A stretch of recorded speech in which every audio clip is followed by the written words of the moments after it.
Muitos dizem que para ter um relacionamento com Deus, 3 coisas são fundamentais: ler a Bíblia, orar e jejuar. Mas a pergunta é, por que jejuar?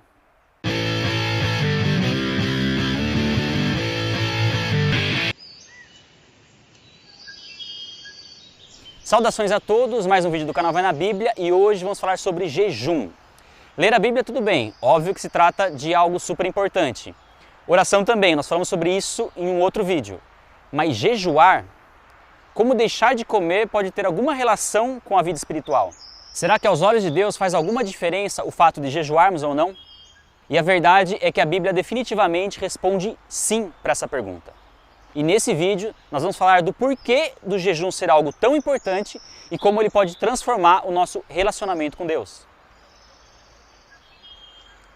Antes de tudo, nós precisamos diferenciar o que é o jejum do que é um voto ou um propósito que você faz com Deus. Afinal, nem tudo que envolve abrir mão de algo com um propósito espiritual é um jejum. Quando nós falamos do jejum bíblico, nós estamos falando da abstenção de alimentos. No caso de votos ou propósitos, muitas outras coisas podem estar envolvidas, desde deixar de praticar alguma atividade que você gosta ou então fazer algo que você normalmente não faria. De fato, votos e propósitos, quando feitos com sabedoria, agradam a Deus e devem fazer parte da nossa vida cristã. Contudo, se você fizer um voto ou um propósito, trate de cumprir aquilo que você se propôs a fazer. A Bíblia chama de tolo aquele que faz um voto e não cumpre. Fala inclusive que é melhor não fazer um voto do que fazer e não cumprir. Por exemplo, dizer para Deus que a partir de hoje você vai acordar mais cedo todos os dias para orar pelo menos 20 minutos. Não importa se é feriado ou fim de semana. Sinto lhe informar, mas vai ter um dia que você vai falhar. Ou então fazer o propósito de ler a Bíblia inteira em 6 meses. Aí você acabou de comprometer completamente a qualidade da sua leitura bíblica. E os piores geralmente começam com a seguinte frase: se o Senhor me abençoar, eu prometo fazer isso ou aquilo. Ou então, se o Senhor me livrar dessa, eu nunca mais. E aí nem importa como você vai terminar essa frase, porque ela já começou errada. Então, se você se lembrou de um propósito que você fez e não cumpriu, arrependa-se, peça perdão e a partir de agora tome mais cuidado para não fazer propósitos precipitados. É muito comum se fazer propósitos em tempos de aflição e quando a aflição passa, deixa esse propósito de lado. E isso é péssimo. Não faça votos exagerados só para mostrar o quanto você ama a Deus. Cumprir um voto simples demonstra muito mais amor do que fazer votos praticamente impossíveis de se cumprir. Lembre-se de que Deus não pede para que façamos votos ou propósitos. O fato de Deus agir em nosso favor não está relacionado ao que nós prometemos fazer por Ele, mas sim ao que Ele pode fazer por nós. Está relacionado à nossa fé em crer que Ele é capaz de reverter qualquer situação. Nossa atitude posterior deve ser fruto da nossa gratidão e principalmente da nossa obediência. Mas e o jejum? Como funciona?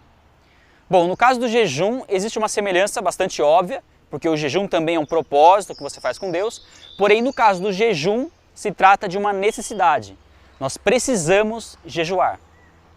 A Bíblia mostra o jejum como um sinal de dependência de Deus, onde o homem aflige sua alma, deixando de se alimentar, com o propósito de se humilhar e buscar a Deus em oração.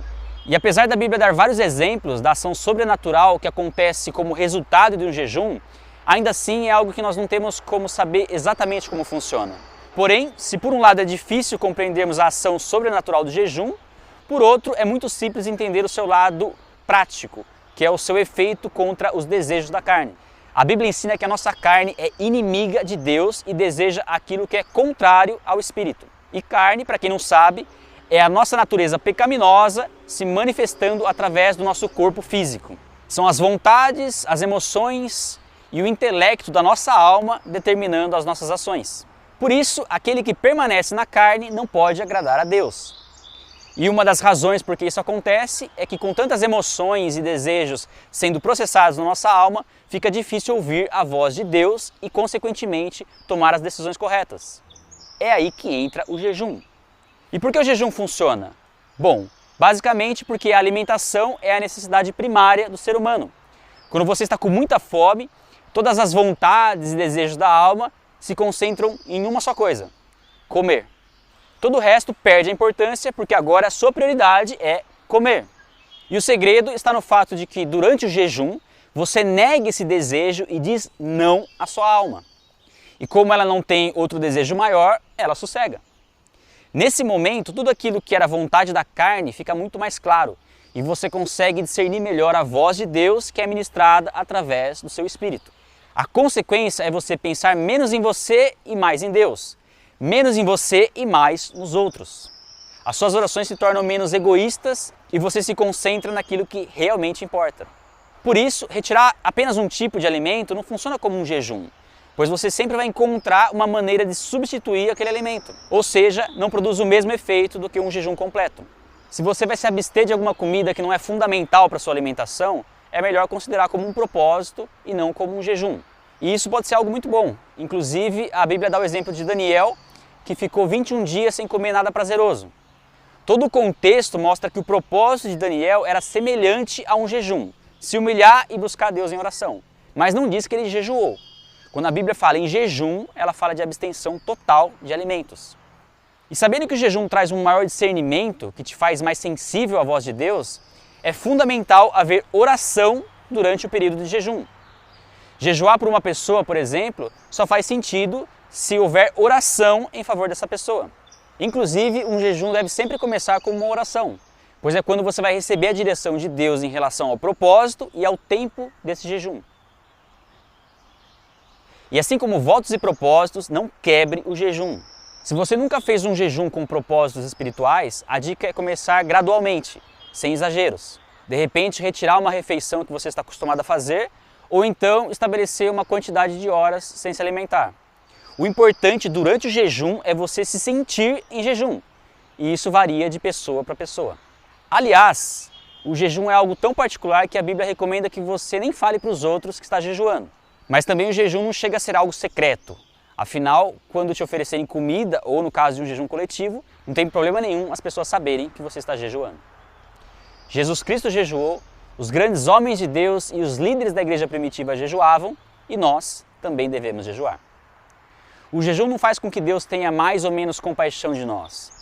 Na verdade, o jejum trabalha o nosso caráter, revelando as preocupações fúteis da nossa alma e deixando muito mais claro o que verdadeiramente importa.